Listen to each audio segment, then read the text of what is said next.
Salam, hər vaxtınız xeyir, əziz abituriyentlər. Bugünkü mövzu izahımız Azərbaycanla bağlı olacaq.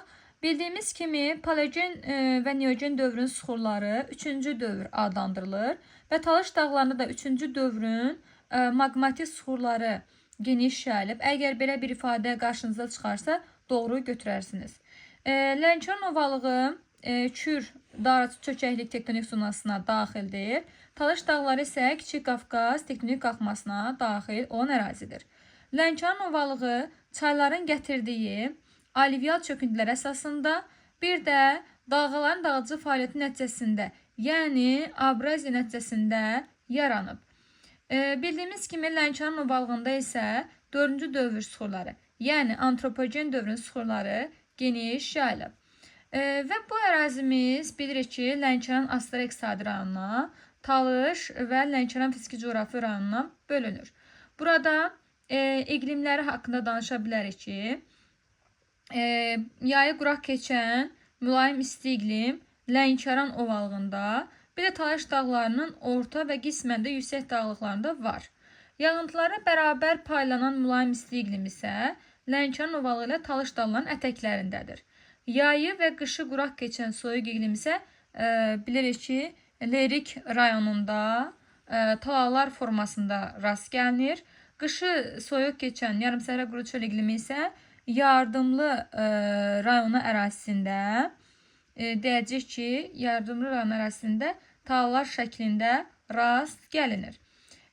Və burada biz bilirik ki, Lənkəran fiziki coğrafi rayonu ilə Talış fiziki coğrafi rayonu ərazisində faydalı qazıntı yoxdur, amma mineral sular ilə zəngindir. Mineral sularımız da zəngindir.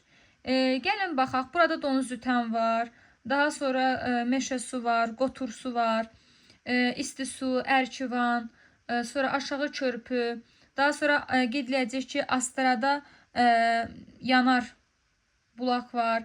Yəni bildiyimiz kimi, yəni bura daha çox mineral bulaqlarla zəngindir. Və çaylarından danışa bilərik ki, ən uzun çayı Bolqar çaydır. Ən uzun çay Bolqar çaydır. Bolqar çay isə mənbəyini götürür. Deyəcək ki, mənsəbini Biləsu vardır, mənsəbi. Biləsu vardır, yəni Məhmudçala gölünə tökülür, amma yerdə qalan digər çayları Xəzər dənizinə tökülür. Ən uzun çayı Bolqar çayıdır. Daha sonra biz burada Viləş çayı qeyd edə bilərik. Sonra Astara çayı var, Təngərud çayı var, Lənkəran çayları var. Bildiyimiz kimi Bolqar çayın üzərində qeyd ediləcək ki, Bolqar çay su anbarı da var. Yəni Bolqar çay axını tənzimlənən çaydır. Bəzən də kör mənsəbli olur. Bu da çox su varılmada istifadə edildiyinə görədir. Həmçinin mənsəbi qışı mülayim keçən yarımsəhra quru çöldə yerləşir deyədir. Bildiyimiz kimi Astara çaydır, Təngərud çaydır, mənsəbi Astarada yerləşir. Lənkəran çayın mənsəbi Lənkəranda, Viləş çayın mənsəbi isə Masallı rayonunun ərazisindədir. Yağış suları ilə ən çox qidalanırlar, qışda bol sulu olurlar. Burada bildiyimiz kimi Lənkəranda buzlaq suları yoxdur. Çünki qar xətti Azərbaycanda 3900 metrdən yuxarıda yerləşdiyinə görə və Lənkəranın da Talış dağlarının ən hündür zirvəsi isə Kömürküydür, 2493 metrdir. Yəni, qeyd ediləcək ki, qar xəttini kəsmədiyinə görə burada çaylar buzlaq suları ilə qidalanmır. Viləş çay üzərində Viləş çay su anbarı yerləşir.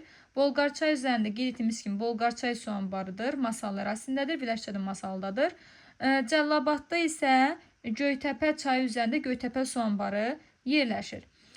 Burada landşaft inversiyası, yağıntı inversiyası baş verir. Bu səbəb nədir? Yağıntı inversiyasının baş verməsinin səbəbi İrandan buraya daxil olan isti hava kütləsidir. Yəni, isti hava daxil olur deyə hündürlüyə doğru qalxdıqca yağıntı azalır. Yəni, Azərbaycanın digər dağlarına nisbətən Talış dağlarında hündürlüyə doğru qalxdıqca yağıntı azalır. Amma digər dağlarımızda isə hündürlüyə doğru qalxdıqca yağıntı artırdı. Deməli, burada düzən meşə, dağ meşə və dağ deyəcək ki, quru çöllər və dağ kösrövit bitkiləri geniş yayılıb. Azərbaycanda yalnız dağ kösrövit bitkiləri, yəni landşaftı qeyd ediləcək ki, Lənkərandadır, bir də Naxçıvan ərazisindədir yalnız.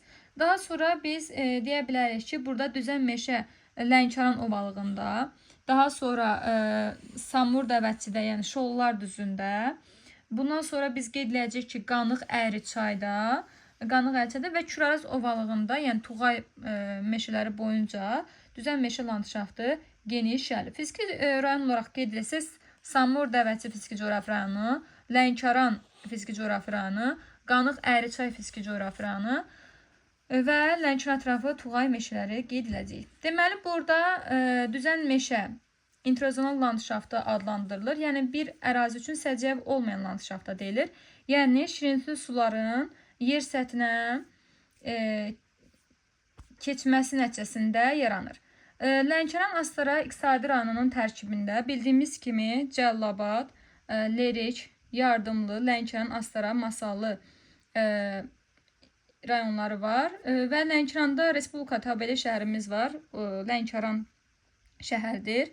Şəhərlərin sayı rayonlardan çoxdur.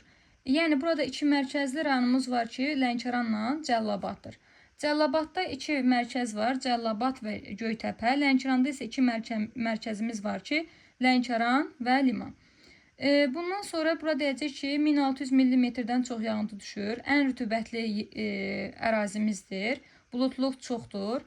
Ən az günəş radiasiyası və ən az günəşli saatlar burada müşahidə olunur.